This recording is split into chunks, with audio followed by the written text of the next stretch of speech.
ख़त्म करना चाहती हूँ कि तू लाख बेवफा है मगर सर उठा के चल, कि तू लाख बेवफा है मगर सर उठा के चल, दिल रो पड़ेगा तुझे पशेमान देखकर। Thank you so much. Thank you. Sir 2014 के पहले सदन कैसे चलता था उस पर मुझे ज़्यादा ज्ञान नहीं है क्योंकि मैं तब वहाँ थी नहीं। But in the past 2 years, I have seen ideologies being sidelined, opinions being crushed, and voices of the opposition being throttled in broad daylight in this country and within the four walls of this August House. धन्यवाद, आपने मुझे बोलने का मौका दिया और बहुत गंभीर स्थिति है, संवेदनशील मुद्दा है और जैसे कि पिछले प्रवक्ताओं ने भी बोला है, मैं पहले से ये स्पष्ट करना चाहती हूँ कि व्यक्तिगत तौर से श्री ओम बिरला जी के प्रति मेरा कोई आक्रोश या कोई विरोध नहीं है।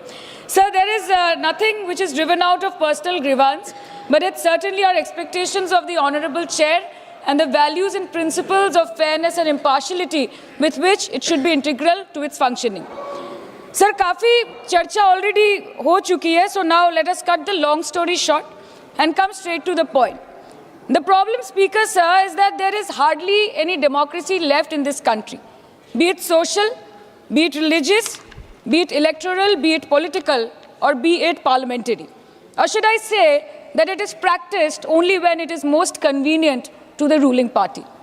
सर 2014 के पहले सदन कैसे चलता था उस पर मुझे ज़्यादा ज्ञान नहीं है क्योंकि मैं तब वहाँ थी नहीं। But in the past 2 years, I have seen ideologies being sidelined, opinions being crushed, and voices of the opposition being throttled in broad daylight in this country and within the four walls of this August House. हम दूसरों के हक के लिए क्या लड़े sir, जबकि विपक्ष के सांसदों को खुद अपने हक के लिए सदन में लड़ना पड़ रहा है। पिछले 7 सालों से आपने डेप्यूटी स्पीकर का पोस्ट खाली रखा, क्यों? क्योंकि आप नहीं चाहते कि इस तरफ से कोई उठकर उस चेयर में बैठे। Sir there is no scope for a healthy discussion और अ डिबेट। एक साल में कितनी बार ये संसद मिलती है?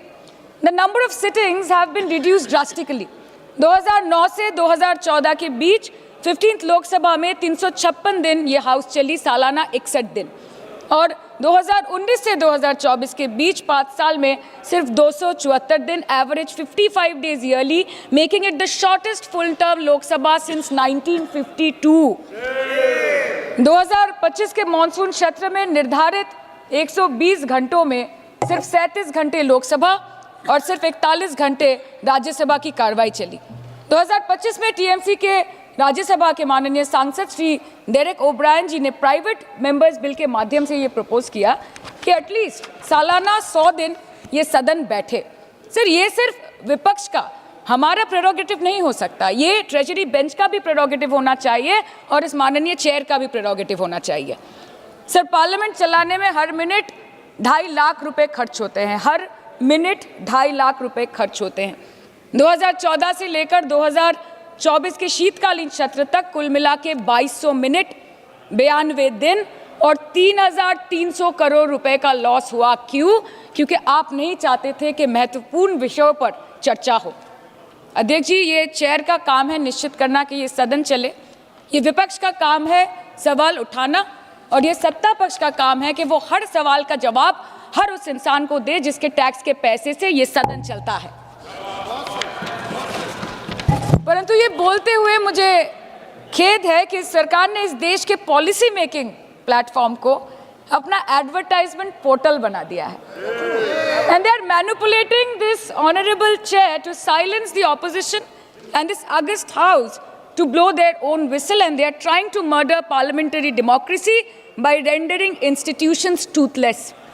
Sir, CAG reports बनना बंद हो गई है. The number of CAG reports tabled in Parliament has reduced from 53 in 2015 to merely 18 reports in 2023. Public Accounts Committee का काम क्या है सर?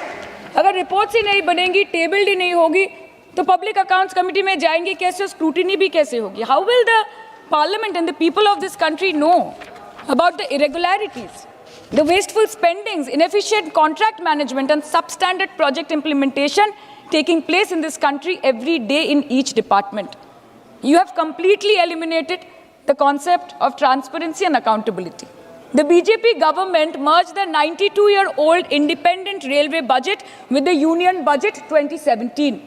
जब हमारी ऑनरेबल सीएम माननीय ममता बनर्जी यहाँ की रेलवे मिनिस्टर थी, तो तब पूरे देश के लोगों को अवगत करती थी कि रेलवे के क्षेत्र में इस देश के किस कोने में क्या काम हो रहा है, चाहे वो स्टेशन हो नए नए या नए रेल हो या फिर नए कितने सारे इंजन्स बने, कितने सारे रेलवे की गिनती बढ़ गई कोचेस की, सबको पता चलता था। और आज यूनियन बजट में रेलवे जैसे एक इम्पॉर्टेंट कमोडिटी जिसके साथ देश के 20 से 30 करोड़ लोग ऑन अ डेली बेसिस जुड़े हुए हैं, उसका शब्द, उसका नाम तक लिया नहीं जाता।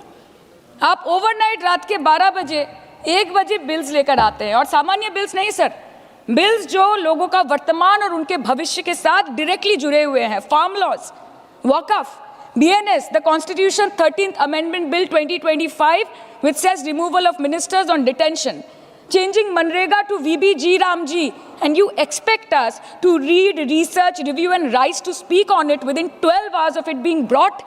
Sir, these bills, these legislations require attention to detail. They need to be thoroughly researched. Sir हम करें भी तो करें क्या, जाए भी तो जाए कहाँ? आधे से ज़्यादा बिल तो इस सदन में बिना चर्चे के पास हो जाता है। Sir, over the last 10 years, more than 67% of the budget has been guillotined.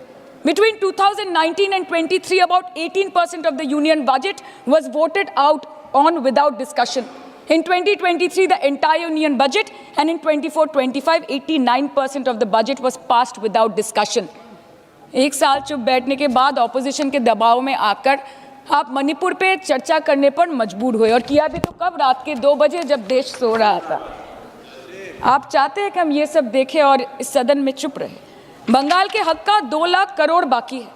हर दिन कोई नया कमीशन, कोई नई एजेंसी आ जाती है राज्य सरकार और रूलिंग पार्टी को डिस्टर्ब करने। इलेक्शन कमीशन के बलबूते पर लाखों करोड़ों वोटरों का नाम काट रहे हैं आप, और आप बोलते हैं कि हम इस सदन में आवाज़ ना उठाएं, इसका विरोध ना करें। आज SIR के चलते पूरे देश में 150 से ऊपर लोगों की मौत हो गई। BLOs ने आत्महत्या कर ली। आम आदमी को चिंता से, डर से दिल का दौरा आ गया।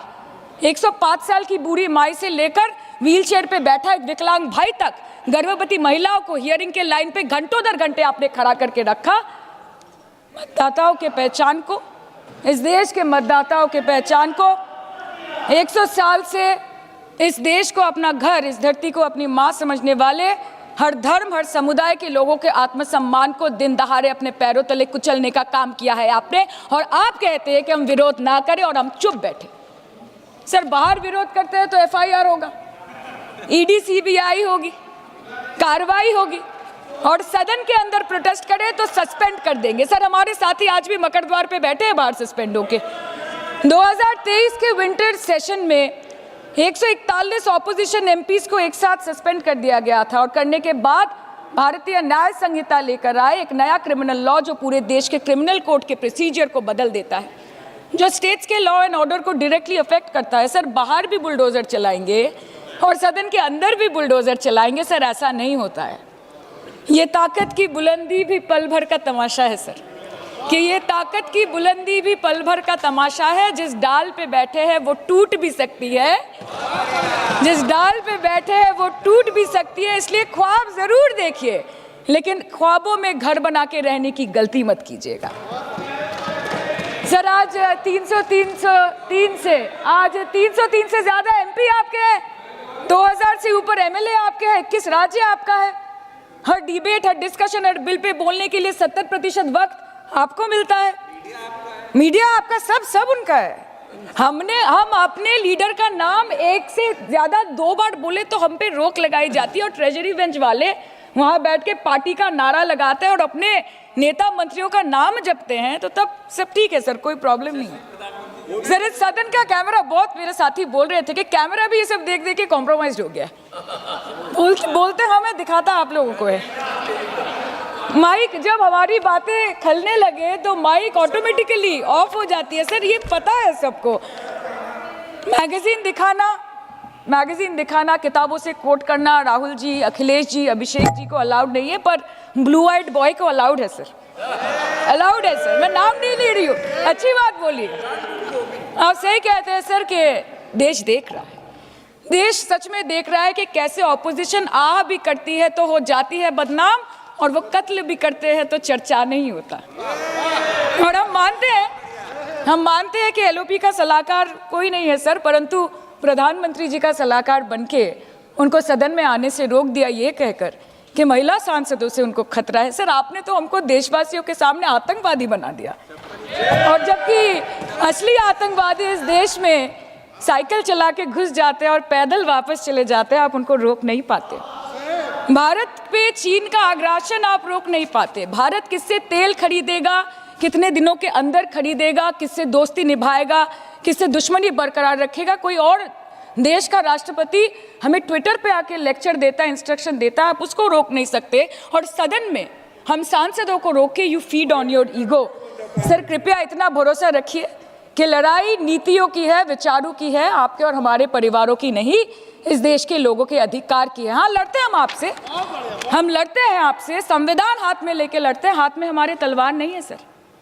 और सर, ये देश के लोग समझ गए हैं कि आपको महत्वपूर्ण विषयों पर बात नहीं करनी है, महत्वपूर्ण विषयों पर बात नहीं करनी है सर, के ऊपर चर्चा चल रहा है सर, पार्लियामेंटरी प्रोसीजर कभी सर, मुद्दे पर भी आना कीजिए, चर्चा नहीं मुद्दे करनी पर है आइए, सर, ठीक है। बेरोजगारी पे चर्चा नहीं करनी है, हाँ जी, शिक्षा पे नहीं करनी है, स्वास्थ्य पे नहीं करनी है, बजट पे नहीं करनी है, प्रदूषण, SIR, डिफेंस, विदेश नीति, नेशनल सिक्योरिटी पे नहीं करनी है, एप्स्टीन फाइल्स पे नहीं करनी है। मुद्दा है स्पीकर्स का रिमूवल, उसके ऊपर बैठ के सिर्फ वाह मोदी जी वाह करना है सर, कीजिए। पर आपसे विनती इतनी है कि डेमोक्रेसी को बचाइए और कृपया इस सदन को किसी पार्टी का पार्टी ऑफिस मत बनने दीजिए सर, यही दरख्वास्त है। क्योंकि ये सदन जैसे हमारे आदरणीय प्रधानमंत्री के लिए मंदिर है, वैसे हमारे लिए भी मंदिर है, और गणतंत्र हमारी पूजा है, संविधान हमारी गीता है। और इस मंदिर में बैठ के अगर कोई झूठ बोले और गीता पे हाथ रखे, कोई अन्याय करे, तो sir all India Trinamool Congress जो इस देश की 3rd लार्जेस्ट ऑपोजिशन है, that will surely not pander और surrender to your step motherly और should I say step fatherly attitude. अंत में अध्यक्ष महोदय, मैं पुनः ये कहना चाहती हूँ कि ओम बिरला सर से व्यक्तिगत रूप से मुझे कोई भी विरोध नहीं है, और मुझे ये बुरा लग रहा है कहते हुए कि मैं पहली बार की सांसद हूँ और मेरे पहले टर्म में उनके विरोध में मुझे ये अविश्वास और अनास्था प्रस्ताव लाना पड़ रहा है। मैं चाहती हूँ कि उनकी चेहरे की हंसी सदैव बरकरार रहे, और इसी संदर्भ में मैं एक शेर कह के अपनी बात खत्म करना चाहती हूँ कि तू लाख बेवफा है मगर सर उठा के चल, कि तू लाख बेवफा है मगर सर उठा के चल, दिल रो पड़ेगा तुझे पशेमान देखकर। Thank you so much. Thank you. Honourable members, ET